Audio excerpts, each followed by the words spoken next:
Se recordaban en las clases anteriores que vimos conceptos básicos de politología, y en la segunda sesión vimos un recuento de lo que es la historia, digamos, de las distintas doctrinas y teorías políticas, ideologías, como también se les podría llamar. Lo que vamos a ver ahora tiene que ver con idea de sentido común y cambio social. Cuando apelamos a sentido común, queremos decir esta noción que tenemos, digamos, dada de aquello que se de forma colectiva como algo correcto, ¿ya?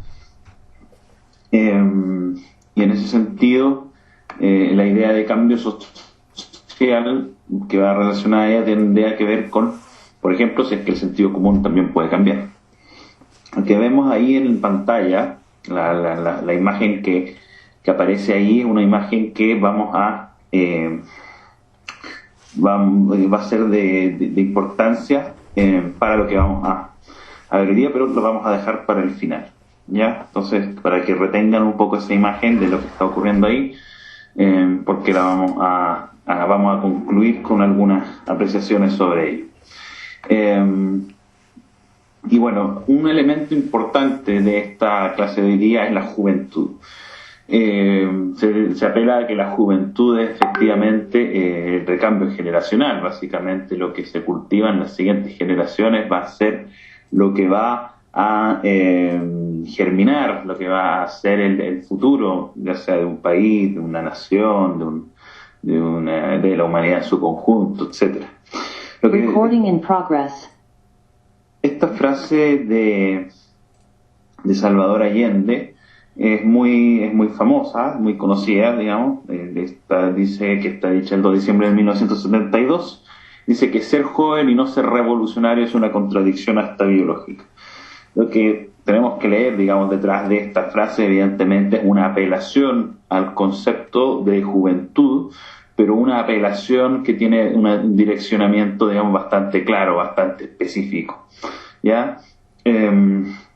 Entonces, en ese sentido vamos a ver si es que no qué tan acertado está esta frase, sino cómo ha sido efectivamente el vector de la juventud trabajado, por ejemplo, por la misma ideología que profesaba Salvador Allende, y desde cuándo podríamos decir que esto ocurre. Para que haya cambio social, evidentemente que se transforme la sociedad, tenemos que primero que haya un cambio en las creencias, ¿ya? Y esto está en la base de algo que habíamos visto en los conceptos que habíamos presentado en la primera clase, ¿ya? A través de que la creencia, es decir, lo que se cree, lo que se tiene por bueno o verdadero, y lo que se entiende por malo y falso también, genera una cultura, ya que se cultiva, digamos, la primera parte, aquello que es bueno y que es verdadero, y lo que se mantiene, digamos, proscrito es lo que se tiene por malo y falso, ¿ya? Independiente de qué en particular sea aquello que vemos bueno o malo, digamos, dependiendo de cada sociedad finalmente, ¿ya? Entonces, si se modifica la creencia, se va a modificar la cultura y por ende la sociedad de plano. Aquí está efectivamente esto que conecta, digamos, nuestra dimensión inmaterial y la dimensión material de la existencia, aquello que también habíamos comentado, ¿ya? Las dimensiones ideológicas tienen que ver precisamente con estas ideas, básicamente ideología, es un compendio de ideas que son como algo así como, por así decirlo, son los átomos, cada una de estas ideas de una creencia más profunda, ¿ya? Se van relacionando entre sí.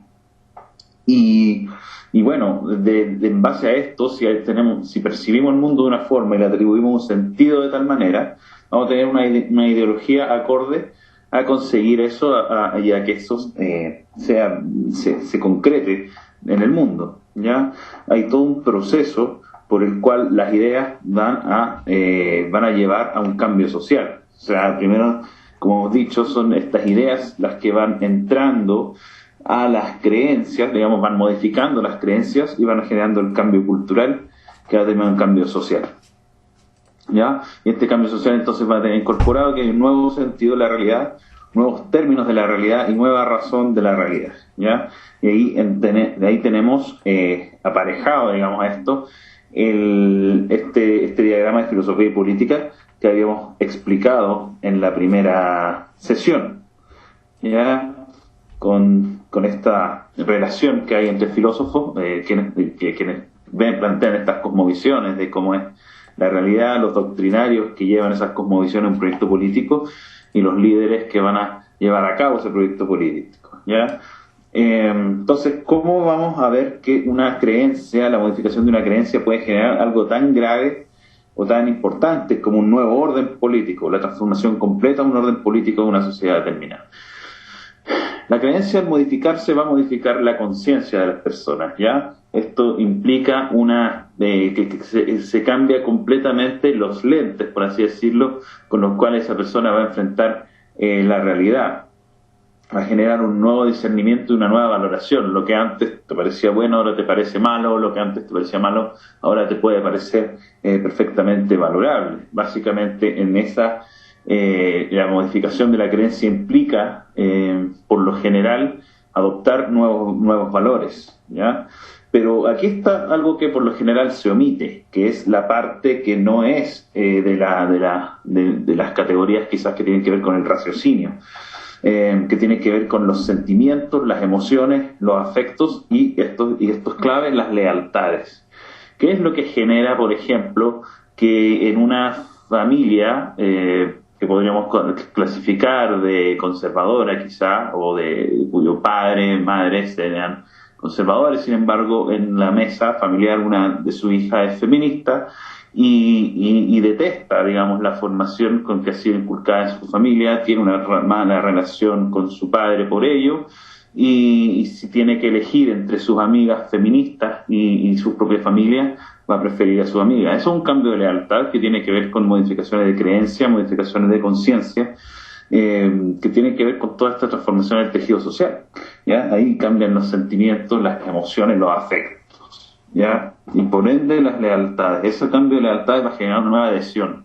Y esto implica una adhesión evidentemente política, es decir, aquellas personas que van a tener algún grado de activismo, alguna propuesta, por así llamarla, hacia la transformación social que tenga que ver con las nuevas creencias, van a tener la adhesión de estas personas, ¿ya? Y esto genera algo que es clave, que tiene que ver con el título de la clase de hoy, que es que se altera el sentido común.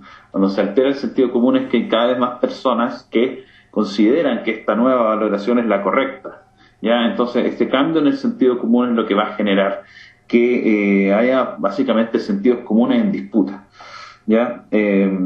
No es un solo sentido común en ese sentido, valga la redundancia, sino que hay un sentido común disidente o un nuevo sentido común, que genera también la alteración en el comportamiento de las personas, y aquí esto es importante.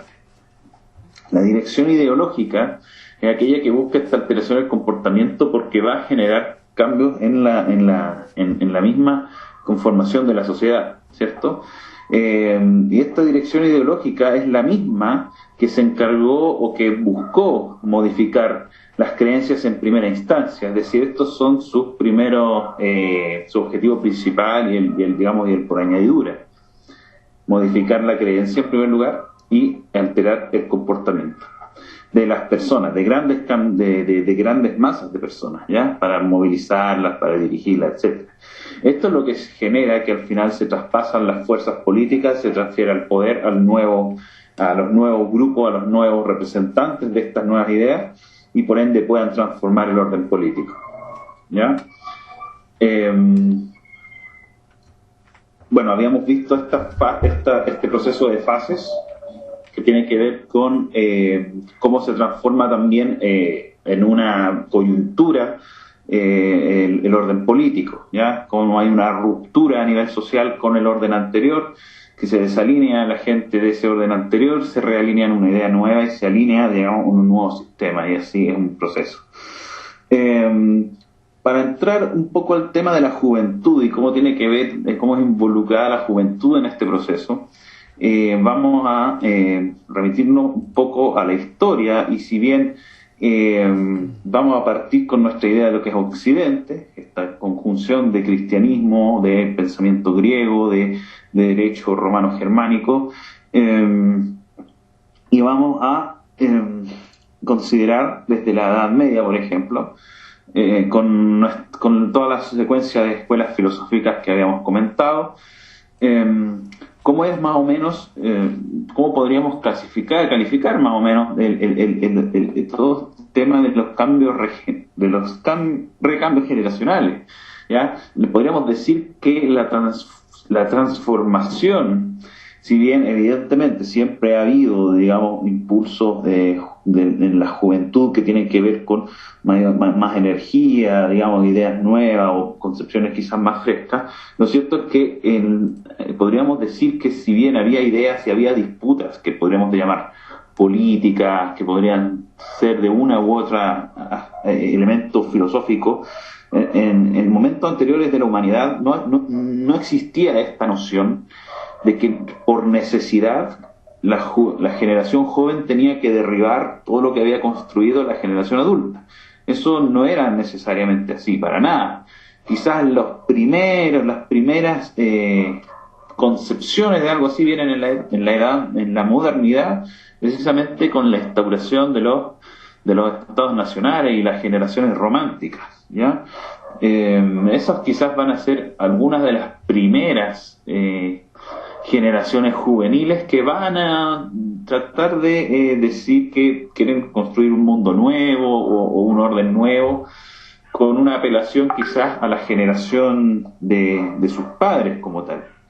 Pero eso no es necesariamente, digamos, no es la tónica absoluta, ¿ya? Más bien, si vemos, digamos, cómo se proyectó la historia social en este periodo, por ejemplo, que vamos a ver entre 1870 y 1945, vamos a ver otros patrones del periodo, digamos, de los grandes imperios europeos en su segunda fase, en la industria, post-revolución industrial, la colonización de África, el Asia, Oceanía principalmente, y que va a llegar hasta la Primera Guerra Mundial, que es la fase ya de colapso, empiezan a colapsar los imperios europeos, y a tocar dentro de sí para ver, digamos, cuál era la hegemonía más importante.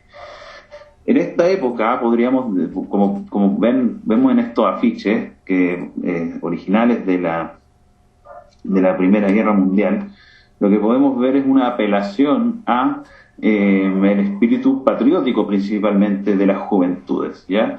Estos eran los afiches con los que los jóvenes debían, digamos, ir a luchar por su imperio, por su nación, ¿ya? Y efectivamente la movilización era efectiva.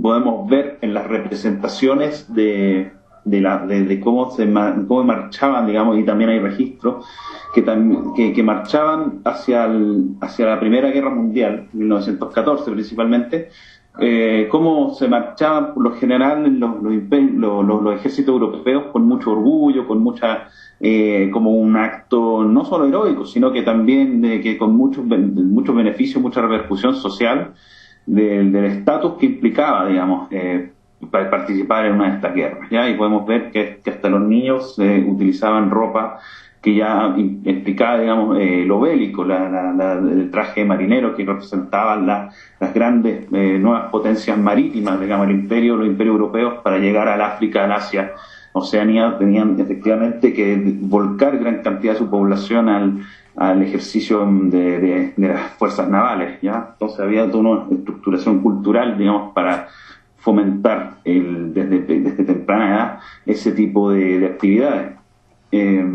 La Segunda Guerra Mundial va a cambiar el discurso, ya no necesariamente cada uno de estos imperios, sino que ya vemos ideologías más abstractas, más profundas, si se quiere decir, más escatológicas, es decir, más relacionadas con que si no es la ideología que nuestro país está representando la que gana esta guerra, efectivamente nos estamos jugando, digamos, una especie de apocalipsis, digamos, un final absoluto.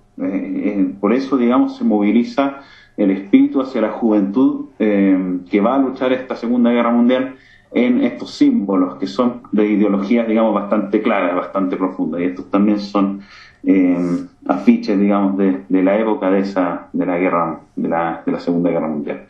Y aquí estos niños son en Alemania son una de las últimas líneas de defensa de Berlín ante el avance del Ejército Rojo, y lo que vemos ahí es que efectivamente la motivación o la concepción de lo que se está defendiendo, digamos, es de tanta relevancia que, bueno, vemos que niños están ya dispuestos a ser los últimos en defender hasta el final lo que queda, lo poco que quedaba, nada que quedaba ya del ejército alemán. Y, como hemos dicho, cuando caen las bombas atómicas, podríamos decir que viene la época de la gran, donde se profundiza el existencialismo, el nihilismo, la concepción de que la humanidad ha fracasado, ¿ya? En la época del fin de la modernidad, y los filósofos que anuncian que todo lo que viene es catástrofe. Con el existencialismo principalmente, la idea de que solamente nos tenemos que entender como una existencia que acontece en este mundo, digamos, sin mayores explicaciones que ello, es que en base a esta literatura, en base a este pensamiento, aparecen lo que podríamos llamar, hoy se le llama tribus urbanas, pero en su momento quizás no era la mejor forma de denominación, sino movimientos, digamos, contraculturales, vanguardias contraculturales asociadas a este existencialismo, la generación de los beatniks, los beat, los hipsters y finalmente los hippies, ¿ya? Y ahí es donde entramos a la década de 1960, y es en esta década de 1960 donde se podría indicar, quizás con antecedentes en la de 1950 también, que las generaciones juveniles empiezan con el discurso de que tienen que abolir lo que habían generado sus padres. Es el momento de la segunda etapa del segundo modelo de acción revolucionaria que vimos en la clase segunda, que son aquellos autores que se han denominado comúnmente como marxismo cultural, lo que es básicamente Escuela de Frankfurt, las teorías de Gramsci, etcétera, ¿ya? Que es lo que incluye la idea de industria, que son los dos grandes aportes.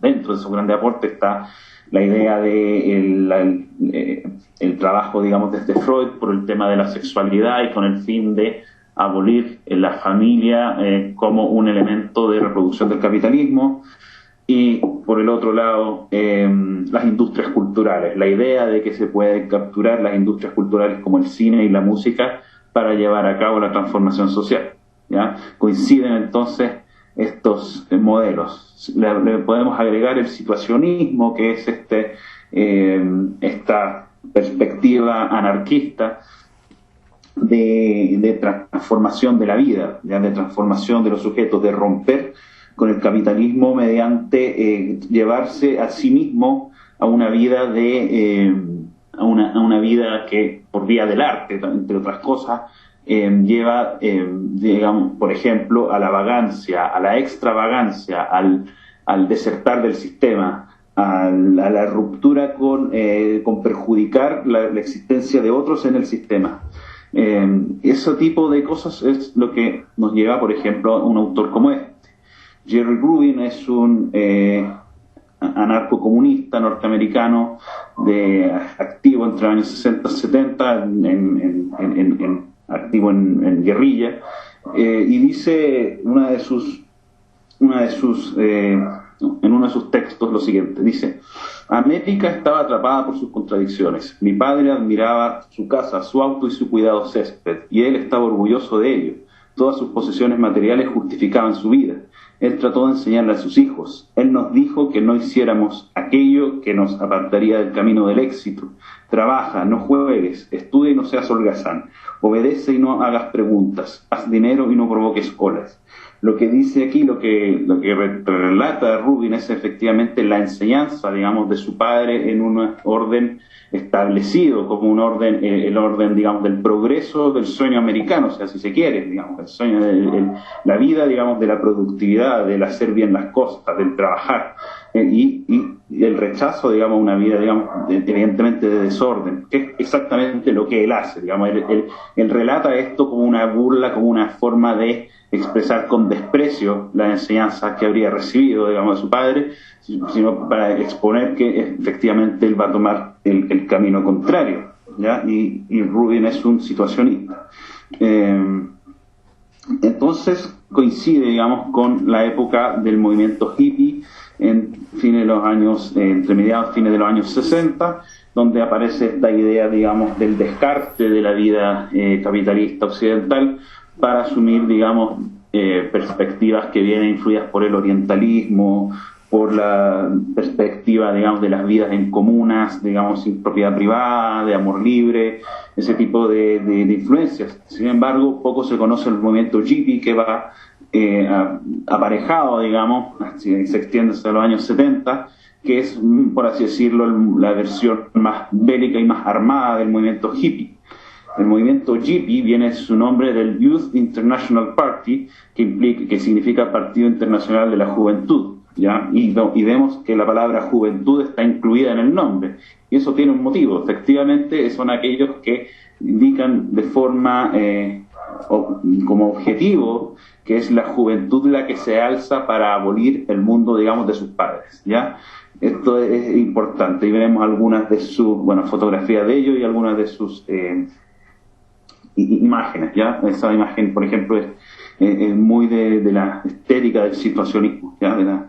Y acá tenemos otras cuñas también de estos situacionistas, otra de Rubin y una de John Sinclair, que también fue amigo de John Lennon. Jerry Rubin dice: nosotros vemos el sexo, el rock and roll y las drogas como parte de una conspiración comunista para conquistar América.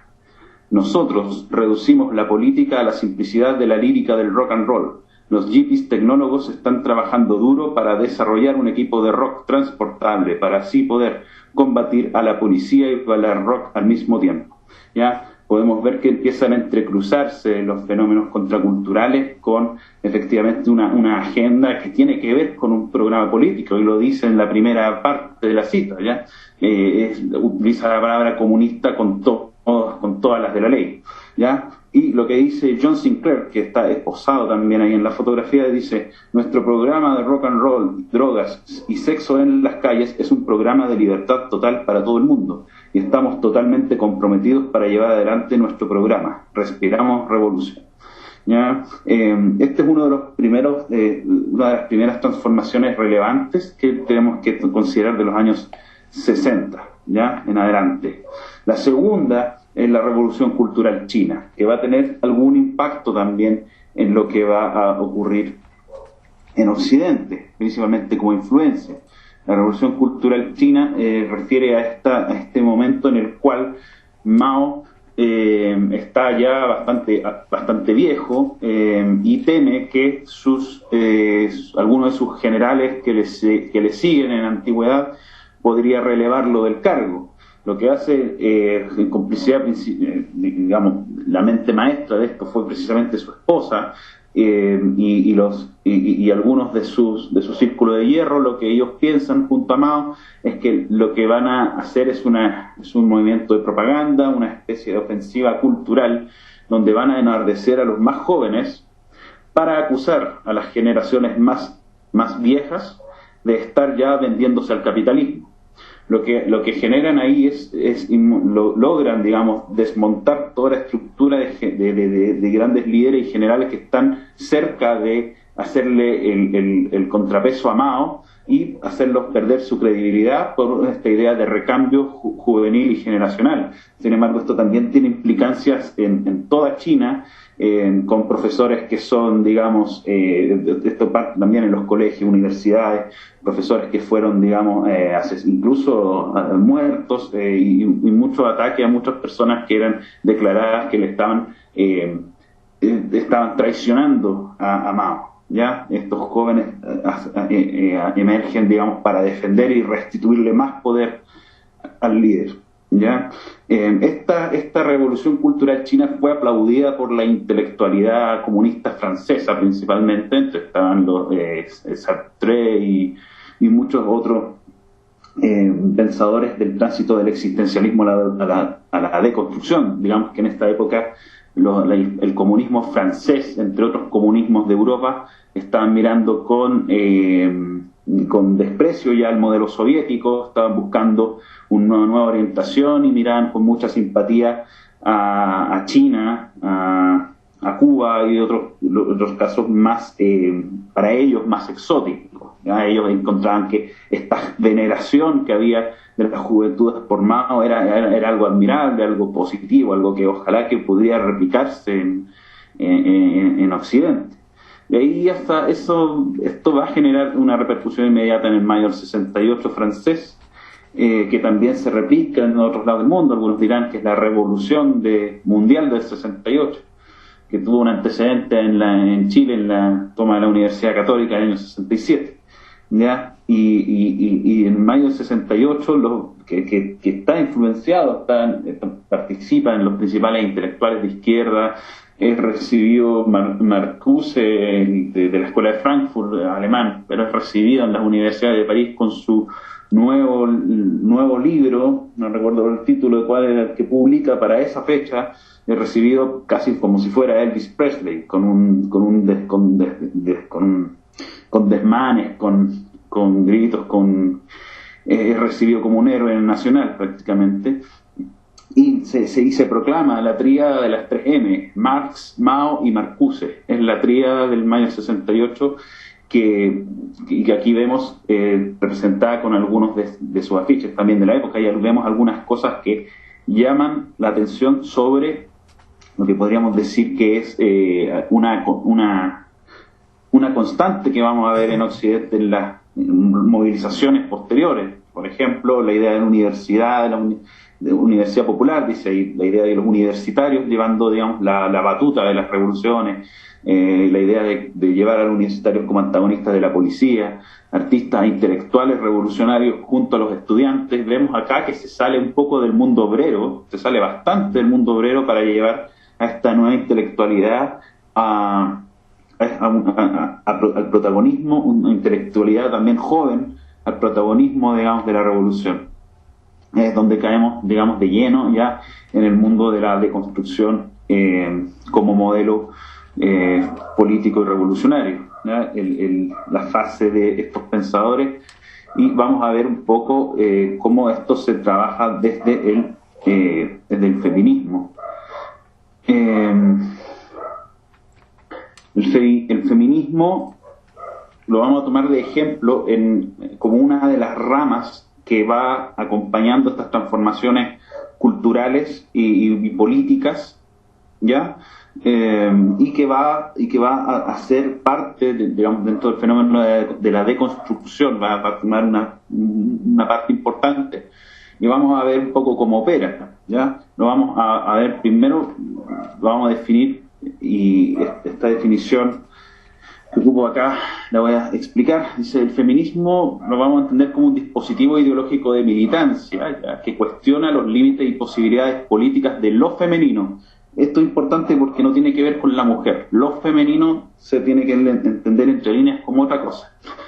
Combate la validez y relevancia de la diferencia sexual, es decir, la existencia de un binario hombre-mujer, como régimen político. ¿Ya? O sea, que hay una diferencia sexual entre hombre y mujer, de partida se entiende como régimen político, ¿ya? Y esto debe ser combatido. Y mediante un cuestionamiento a cuál es el rol de lo femenino en esta lucha, de la antagónica, ¿ya? Porque lo femenino, ¿qué es lo que representa? Aquello que está más que nada oprimido, no es la mujer en sí, sino es dentro del binario es aquello que está oprimido. El feminismo, entonces, se circunscribe un proceso revolucionario mayor, o sea, solamente un vector, una herramienta de un proceso revolucionario mayor, cuyo fin es la abolición del sistema político occidental. Su rol en dicho proceso es tensionar las bases de la cotidianidad social, digamos, toda esta tensión entre hombre y mujer, funa, etcétera, moldeando el comportamiento humano para la abrogación de la desigualdad ontológica, es decir, la desigualdad de que un hombre es hombre, que una mujer es mujer, ¿ya? Y el fin de las tipificaciones, las clasificaciones que vienen de eso. El sujeto del feminismo no es la mujer, sino lo femenino, que tiene su presencia va a aparecer el político como cuerpo. También es importante la idea del cuerpo como aquí ya no hay ser humano, ya no hay esta idea de cuerpo y alma, de espíritu, mucho menos. Aquí es cuerpo, ni siquiera una identidad personal, aquí cada uno es un cuerpo, ¿ya? Y lo que le pasa a ese cuerpo, digamos, es lo importante. Lo que le pasa a este cuerpo, si este cuerpo está oprimido porque no puede hacer tal o cual cosa, que es su deseo, su pulsión de deseo, hay un problema, ¿ya? Ese cuerpo tiene que ser liberado por eso. Entonces, el término mujer no puede interpretarse como nosotros, como uno podría pensar una mujer, términos esenciales, porque en esa lógica esencialista de que una mujer es mujer porque tal cosa, no, aquí no se puede considerar eso, esa etiqueta, ¿ya?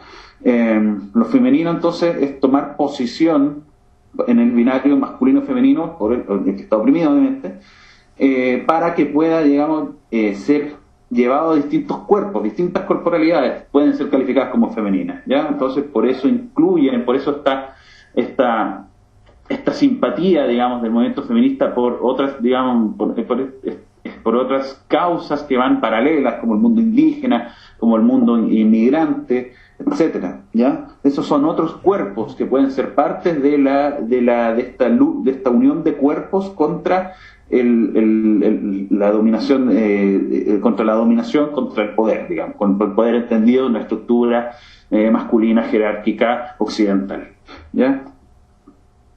Julia Kristeva, una de estas pensadoras, dirá: la mujer es un eslogan para nuestras demandas.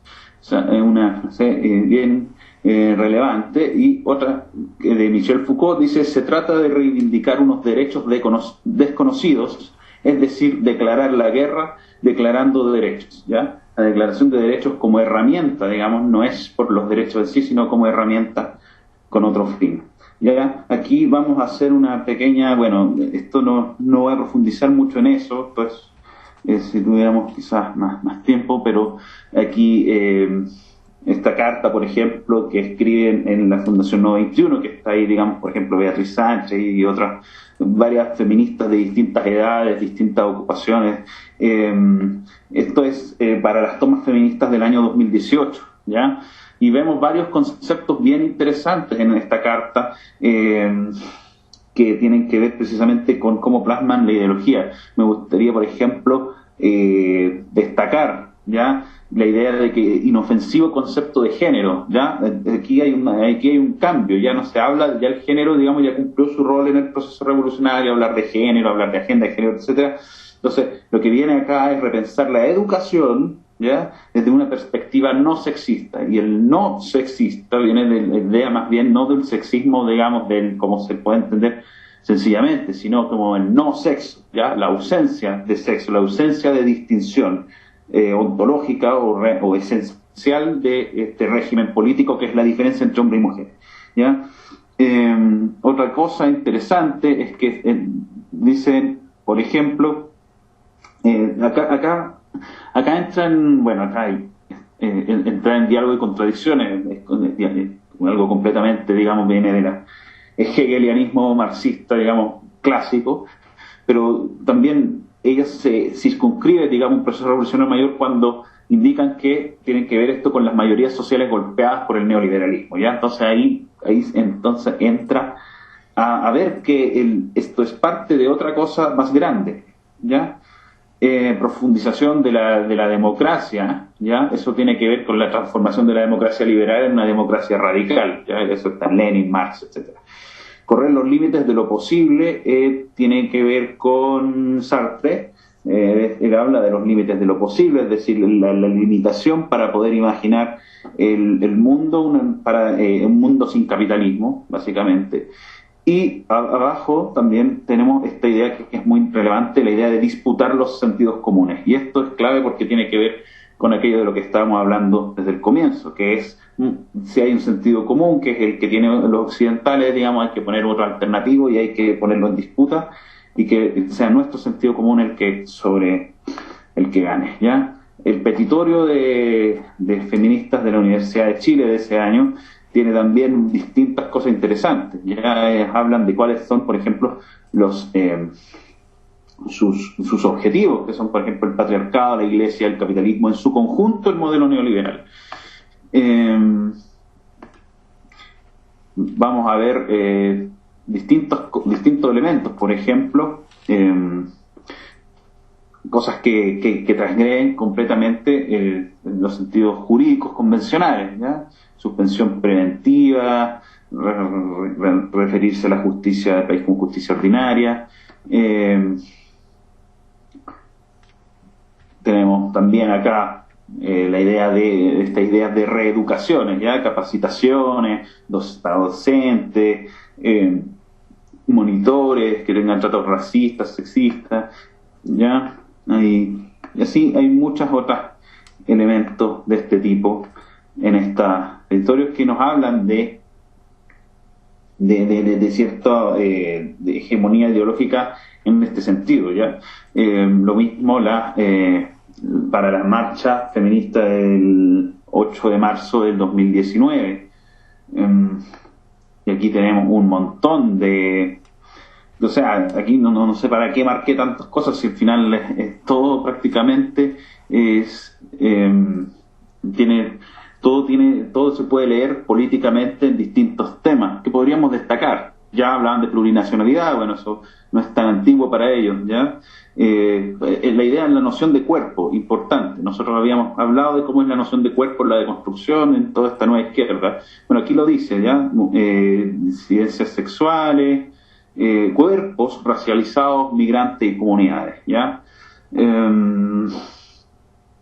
Otra cosa que podríamos destacar, la despenalización social del aborto, ya no es penal, no, o sea, esto no es jurídico, esto es social, esto es no hablar mal del aborto, ¿ya? ¿Qué más interesante acá? Construir memoria, ya esto tiene que ver con generar, digamos, un relato, ya, feminista, antirracista, antipatriarcal, anticolonial y anticapitalista. Y la idea de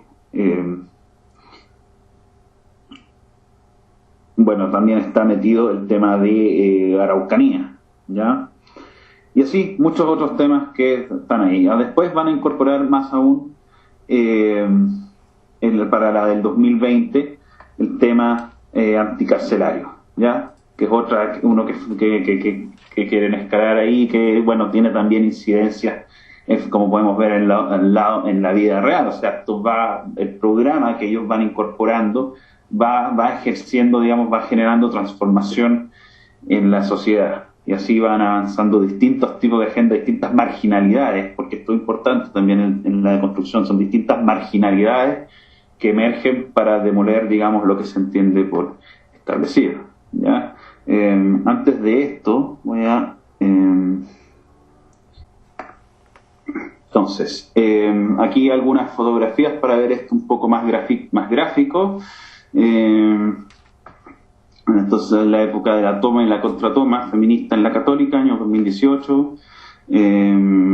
Algunos mensajes, digamos, que tienen que ver con la idea del combate al neoliberalismo, ¿ya? La idea de hacer temblar a los Chicago Boys, tomarse en la cuna el neoliberalismo. Vemos acá una contrastación de frases entre Kast y Pedro Lemebel, digamos, y son ideas de cuerpo, nuevamente. Digamos, el ataque, digamos, a las ideas, evidentemente religiosas que están ahí mismo en la Católica, los liderazgos políticos que tenían que ver precisamente con esa misma, Beatriz Sánchez, Gabriel Boric, evidentemente, y algunas cosas que tienen que ver, la mayoría, no todas, son imágenes que tienen que de las marchas, del marcha del 2019, y podemos ver, por ejemplo, algunas cosas, por ejemplo, la crítica económica, ¿ya? Que tiene que ver con la idea de igualdad salarial, la idea de emparejar la cancha, esa es una de las más básicas, pero también que viene aparejada de un cierto sentido bastante claro, ¿ya? Que tiene que ver con la idea de la abolición del capitalismo nuevamente, ¿ya? Capitalismo basura, van a decir, y aquí vamos a ver grupos políticos, digamos, con cierta tendencia e iconografía bastante clara de identificar, digamos, o sea, el Partido Comunista, por ejemplo, que son parte, digamos, de estas movilizaciones, ¿ya? Ucamau, otro movimiento también de tendencia, digamos, de izquierda radical, comunes, ¿ya? Asociado a lo que es el Frente Amplio, Pan y Rosa, movimiento trotskista, que fue el creador del Ni Una Menos, y bueno, aquí vemos el tema de ya donde se empiezan a entremezclar las luchas, digamos, anticapitalismo, antipatriarcal, antirracismo, ¿ya? Esto es la interseccionalidad, que también se le llama, la idea de ir mezclando, digamos, distintas formas de opresión para ir atacando, cuestionando, ya la interseccionalidad. El tema del mundo mapuche se empieza también a entremezclar aquí. Vemos aquí la cruza de las dos causas, digamos, en una sola iconografía. También esto que se ve aquí con posterioridad, digamos, a la marcha feminista de ese año. Esto no es ahí en la Alameda, pero podemos ver ahí también unas hartas ideas que tienen que ver con la deconstrucción también, porque van sumando cosas que podrían no tener para nosotros un sentido, digamos, estricto ni mucho menos histórico, ¿ya? Resistencia marica, mapuche y feminista, puede que no suene, digamos, concordante, sin embargo, sí tiene la concordancia que son estas mezclas de marginalidad. Vamos a ver que el marica está escrito con K porque no se refiere solamente a homosexual, se refiere, digamos, a una homosexualidad o una militante antisistémica, ¿ya? Acá vemos, por ejemplo, implementado una idea, digamos, de deconstrucción llevada a este nivel, ¿ya? Que es estético, con esta idea también de un hombre evidentemente vestido de mujer mapuche, con una polera de metal también. Son distintos elementos que tienen que ver con eso, y esto también fue en la Universidad de Chile y con apoyo del Fondesit, ¿ya? Aquí movimientos también, diversidad homosexual, también están en esto. Seguimos en esta misma línea, la idea de que sin travestis no hay feminismo, habíamos dicho, esto no es la mujer, son cuerpos que estén bajo esta condición de lo femenino, ¿ya? Lo mismo la idea cuando dicen orgullo trans, también nueva masculinidad. Y aquí vamos a la parte del veganismo, que también se incorpora por la idea de la opresión al mundo ecológico, al mundo animal, ¿ya? La revolución será feminista y vegan, carne es muerte, y aquí vamos a ver hartas de estas cuestiones del privilegio de especie. Esto y también tiene que ver con la idea de que, nuevamente, el cuerpo no necesariamente humano, habíamos dicho que no estamos hablando de ser humano, si no hablamos de alma, cuerpo, estamos hablando solo de cuerpo, pero este cuerpo no tiene por qué ser solamente humano, también se incorporan los animales, básicamente no hay diferencia, ¿ya? Feminista, antiespecista, sororidad con las animalas, ¿ya? Aquí este clásico personaje que genera, por ejemplo, risas en las comunidades, de esta idea del hombre aliado que se le denomina, que va acompañando a las feministas y ayudando. Sin embargo, podemos ver que el mensaje aquí contra los hombres es fuerte: tu aliado es mi abusador, hombre fuera, el único macho que me gusta es el que arde, el famoso clásico, el machete al machote, contra toda forma de autoridad, ¿ya? El macho mátate, y otros mensajes que van al hombre. Muerta el macho colono tiene que ver con la idea del colono, o sea, es el que coloniza, evidentemente, la influencia europea, la influencia occidental, ¿ya? Ahí hay una distinción, porque puede que el macho negro o el macho indígena se salve un poco de esta, ¿ya?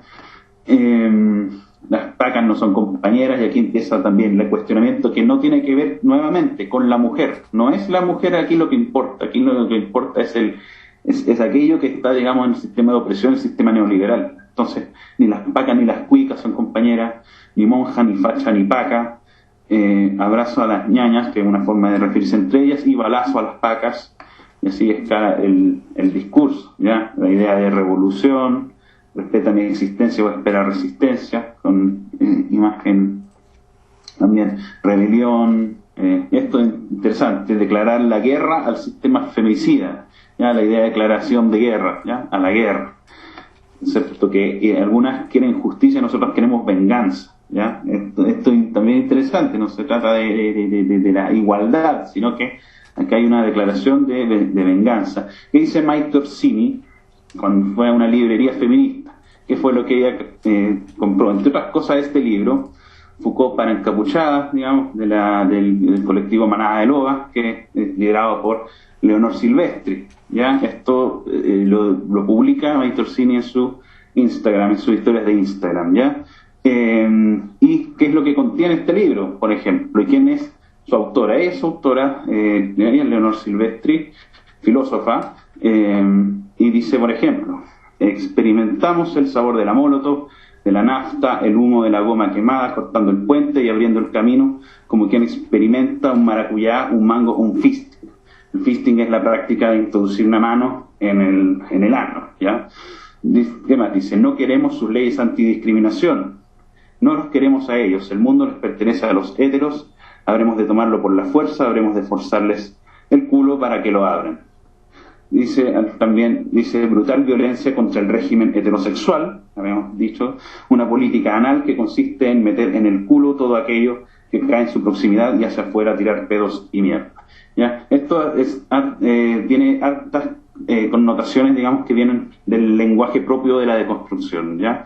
Entonces, a pesar, digamos, de lo abyecto y efectivamente transgresor, digamos, de lo que intenta decir, también hay alguno que otro mensaje codificado, digamos, respecto también a la lucha por desmontar, digamos, el sistema occidental, ¿ya? Y eso es lo que recomienda la diputada Orsini. La idea de violencia, rabia, saquea, ¿ya? Que esto también antes de 2019, evidentemente, que muera Piñera y no mis compañeras, también Piñera a la hoguera, y aquí más mensaje para Piñera, ¿ya? Aquí esto es cómo saluda, por ejemplo, la Universidad Católica a la marcha feminista de ese año, y esto es lo que la marcha feminista le hace de vuelta a la Universidad Católica, ¿ya? Vandalización de sus monumentos y, digamos, también ahí de las placas del Monseñor. Ya, la idea de sororidad que parece que no es solamente el compañerismo, ¿ya? Tiene también esta idea de el código de la tijera que representa a las lesbianas, ¿ya? Lesbianas a la calle, démonos besos contra el patriarcado, la incorporación de la lesbiana también como una especie de rechazo, digamos, evidentemente al hombre y al patriarcado, ¿ya? Así tenemos más. Bueno, esta es también una de sus referentes, icono pop, ya, hija de perra, la travesti activista que fue hace poco homenajeado en la red el sábado pasado por el grupo, por un grupo de seguidores. Y bueno, lo que dice hija de perra, por ejemplo, está tomada, digamos, la foto, ahí tiene algunas... Recording stopped. Por ejemplo, está adicta a la escuela de la inmundicia, se ha ganado un espacio en la movida Anders santiaguina a punta de provocación, bla, bla, bla, disemina, caca, semen, fluidos menstruales, dice la noticia, muchas otras cosas, ¿ya? Ese era su tipo de performance y no necesitamos profundizar más en eso, pero acá tenemos algunas también con notaciones sobre su... Recording in progress. Amiga, tócate, el porno es la teoría de la violación, la práctica. Su punto de vista, por ejemplo, sobre la medicina, ¿ya? Aquí esta idea también, la idea de contra la civilización occidental implica contra el avance, digamos, por ejemplo, no necesariamente contra el avance de la ciencia y la tecnología en todos los aspectos, en algunos sí, pero sí un cuestionamiento a la forma de saber occidental, y eso implica cosas, por ejemplo, como la medicina, ¿ya? Entonces, acá dicen, le rayan a esta farmacia nuevos remedios, sí, la buena, o sea, medicina mapuche, y también masturbarse, ¿ya? Dejar el clona. Dice, acá los roban vida, aquí se vende veneno, y aquí está la idea de la antipsiquiatría, que viene de Foucault, ¿ya? Foucault dice, va a cuestionar al psiquiatra también como una autoridad de poder, evidentemente, y el atendido, el cliente, el paciente, el loco, es una de las marginalidades que también debe desbordarse y liberarse. ¿Ya? Por eso dice, no estamos todas, faltan las locas, menos psiquiatras y psicólogos. Aquí esto lo pusieron a salida de un hospital psiquiátrico. Psiquiatría y Estado son también patriarcado, depresiones, violencia machista, y también hartos ataques a lo que es la figura de la psiquiatría como tal. Y aquí hay algunos mensajes más, si se quiere, filosóficos. Ya no somos defensores de la naturaleza, somos la misma naturaleza. Hay ideas medias panteístas a veces que hay, ¿ya? Animal antes que humana, y ese chorreado que también es una forma de representar. Ese chorreado no es que se les vaya la pintura porque pinten mal, sino que representa un poco el desborde también al liberar el género. Están los dos géneros ahí con una bomba, anarco-veganismo. El cuerpo es solo una etapa, lleva en el cuerpo inscrito el conflicto, y así. Aquí tenemos algunas imágenes de lo que son estéticas y todo esto. Ya me idea de matar ingeniero como en respuesta al ingeniero que yo quiero ser ingeniero de la movimiento pro vida argentino. Y aquí también como podemos ver en la definición de feminazi y mata ingenieros que aparece ahí, se vanaglorian un poco de esta idea de atacar este tipo de cosas, ¿ya? Exterminar a todos los hombres machistas y fetos no nacidos, es decir, justifican sus actos de violencia para defender el asesinato de fetos, y así. Esta idea de concepción clásica de que genera el feminismo, la idea de no pariremos más esclavos. Se supone que la mujer debe cerrar la fábrica, que es su útero, respecto de parir, digamos, los siguientes trabajadores del capitalismo, ¿ya? Y ahí meten más elementos como infinitas causales, ya, la idea de la maternidad es nuestra, no es tuya, no es del feto, no es un bien público.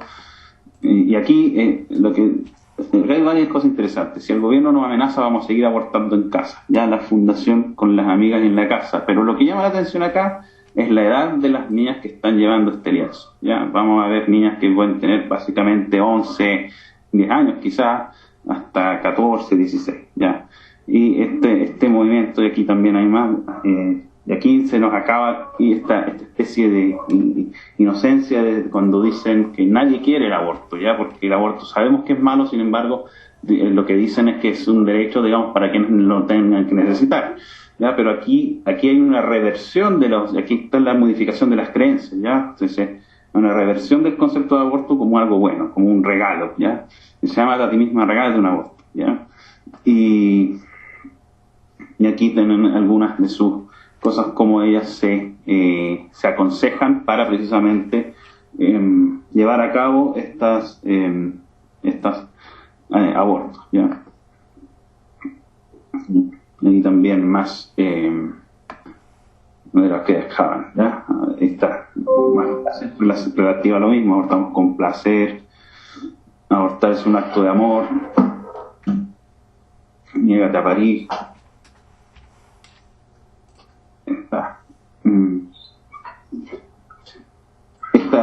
También acá atacan directamente también lo sagrado, digamos. Virgen María aborta a Cristo, este feminista, que Dios se quede sin madre, aborta a tu psiquiatra, aborta a tu patria, aborta todo, ¿ya? Entonces básicamente ahí está la idea de aborto como algo más profundo que solamente el aborto, como lo entendemos.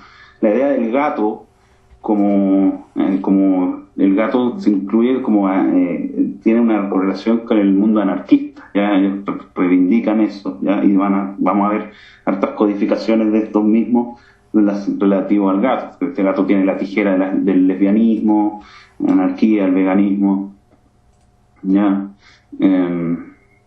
Como gatos maullamos, a los machos arañamos, en manada nos apiñamos, con los animales solidarizamos.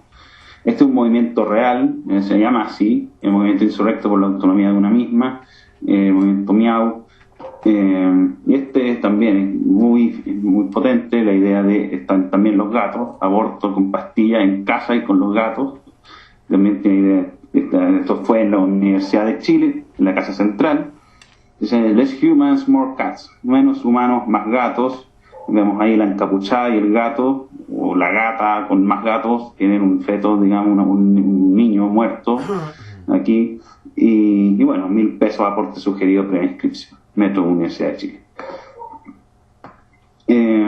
También la figura del gato con unos rifles ahí que son no son reales, son de cartón, pero emulan, digamos, estas performance, en su performance esto. La idea también del anarquismo, sin Dios ni patrón ni marido ni partido, también algunos elementos,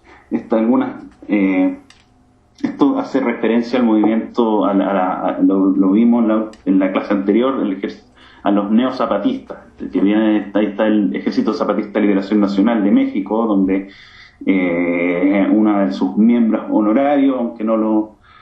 Esto podría, digamos, costarme que me acusen ¿cómo se dice? De calumnias, pero yo podría, digamos, sugerir que probablemente una miembro honoraria de esos, Mon Laferte, que va a cantar con ellas a la selva en México, y uno de una de sus canciones de ella, de hecho, se llama La Trenza. Resulta que ahí La Trenza, que esta figura que están haciendo en la performance, tiene mucho que ver con el mundo de las indígenas que pertenecen al movimiento zapatista, el movimiento neozapatista, un movimiento que combina guerrilla con deconstrucción, digamos, y es un modelo novedoso que supera al guevarismo, ¿ya? Ahí vemos también otra imagen de también la misma práctica, y vamos a ver la comparación. Esas son imágenes del Ejército Zapatista de Liberación Nacional en México. Vemos también la idea de la trenza en esa simbología. Aquí hay mujeres, digamos, de la guerrilla mexicana reales, digamos, mujeres indígenas allá en México, y podemos ver que quizás hay una especie de similitud en la estética que se logra imitar. También es lo mismo, esta idea de las máscaras, la idea de la monstruosidad que viene de Derrida, el filósofo deconstruccionista Derrida, la idea del alumbramiento de los monstruos, y vemos también lo que es manada de lobos y todo ese tipo de conceptualidades que utilizan también para transgredir y atacar, dice dioses, mujeres, etcétera, una iglesia quemándose, etcétera. Y ahí vemos cómo van algunos de estos grupos más radicales entremezclados, digamos, en las marchas, poniendo algunas de sus cosas, ¿ya? Y aquí vemos lo que es el cambio social, ¿ya? Esto es modificación de las creencias, esto es cambio disputa por el sentido común, esto disputa por el sentido común, ¿ya? La transformación, digamos, en estos ambientes de las niños que están, en este caso niñas, que están ahí en este ambiente asumiendo esto como lo que es la normalidad, lo que es la nueva normalidad, digamos. Y aquí podemos ver la expresión, digamos, en la cara de esa niña que ya tiene el desafío, digamos, la impronta para pararse con ese cartel, con esa proclama en las manos, ¿ya? Eso es realmente la fuerza del cambio social. Y algunos souvenirs que podemos ver una conexión bastante extraña ahí, que no tiene nada de extraña en base a lo que hemos visto. Y solamente para concluir, hemos quedado aquí bueno, esta imagen es el castillo el nombre de Wartburg en Alemania, al comienzo del siglo XIX. Y lo que ocurre ahí, lo que está ocurriendo ahí es el primer Lollapalooza de la historia. ¿Por qué? Porque esta es la época en que los jóvenes nacionales y nacionalistas y liberales, de la que en esta época estaban aún unidas un poco a esa ideología, querían, digamos, de partida liberarse de Napoleón, que estaba invadiendo Alemania en aquellos años, y segundo, digamos, formar el Estado-Nación alemán unificado. Ya en esa época buscaban eso. Lo que hacen es reunirse en el castillo de Wartburg a festejar, con tambores, con cerveza, realizan, digamos, actos, lo que se llaman actos culturales, y también queman libros, queman cosas que representan el orden que ellos quieren destruir, libros que tengan que ver con el mundo napoleónico, con el mundo de algunos aristócratas alemanes de la época. Es y ahí se genera el movimiento, o es parte de esto el movimiento de los jóvenes libres, ¿ya? Algunos jóvenes libres alemanes que van a tener y van a heredar un poco esta tendencia hasta lograr la unificación alemana y en más. Ya, o sea, otro grabado, digamos, también del mismo festival, podemos ver que la fila y todo ese tipo de cosas, ¿ya? ¿Por qué ese lugar? Porque era el lugar donde, el castillo de Wartburg era el lugar donde en la Edad Media también llegaban juglares y todo tipo de cantantes de la época, como un festival. Había un festival de músicos de la época que llegaban ahí a deleitar a la gente y a los nobles de la zona, ¿ya? Pero, ¿por qué es importante esto? Bueno, vamos a ir viendo. Después de Wartburg, unos 20 años después, se repite en el castillo de Hambach, ya con más gente, con mucha más producción, y nuevamente también con una combinación de fiesta, festival y política, ¿ya? Estos eran gente que iba a disfrutar mientras tomaban también cerveza y cantaban y bailaban, de hablar de política y de todo el movimiento, digamos, nacionalista alemán que había en la época, ¿ya? Pensemos nuevamente, la época en que la Alemania recién se está unificando, recién se está transformando en Estado-Nación. Pero casi 100 años después, todavía existe esta práctica y se va a llevar en Hohenmeißner, en la localidad de Hohenmeißner, 1913, un nuevo festival de los jóvenes libres alemanes, bajo las premisas de la época, ¿ya? Pero lo que ocurre aquí es que ya llegan relativamente divididos los jóvenes alemanes libres, por así decirlo. La mitad de ellos, una buena parte de ellos, van a adherir a que efectivamente el mejor modelo para los alemanes, ya no tan nacionalista, sino que más idealista, es lograr una especie de socialismo, una especie de liberación, una especie de emancipación. Básicamente se van algunos a acercar al anarquismo y al comunismo. La otra mitad va a preferir, digamos, sostener el mundo, la visión alemana, germánica, unificada, y van a ser algunos de ellos los que van a ser precursores de los movimientos nacionalistas que van a concluir en el nazismo. Digamos, esos dos mundos que estaban ahí en gestación, irreconciliables, se separan evidentemente con las guerras mundiales, y algunos de los comunistas que seguían también de paso a los alemanes de la escuela de Frankfurt, que huyeron a Estados Unidos, se van a localizar en muchos de ellos en California. En California muchos inmigrantes alemanes comunistas van a formar un movimiento pre-hippie, si se quiere, llamado los Nature Boys, los muchachos de la naturaleza, donde van a practicar surf y donde van a vivir en la playa y practicar el amor libre y muchas cosas que van a transmitir al hippismo. Ya en esa época, y ahí entramos a los 60 con esa influencia, festivales que tenían que ver precisamente con mucha de esta influencia, como Monterrey, y posteriormente, ya cuando el movimiento hippie realmente se muestra en todo su esplendor, es evidentemente el famoso Festival de Woodstock. Ahora bien, ese mismo año, 1969, en Altamont, ocurre el último gran festival hippie donde una persona resultó asesinada, digamos, durante la presentación de los Rolling Stones. Ahí se acaba el sueño hippie, por así decirlo, pero el mundo del espectáculo de rock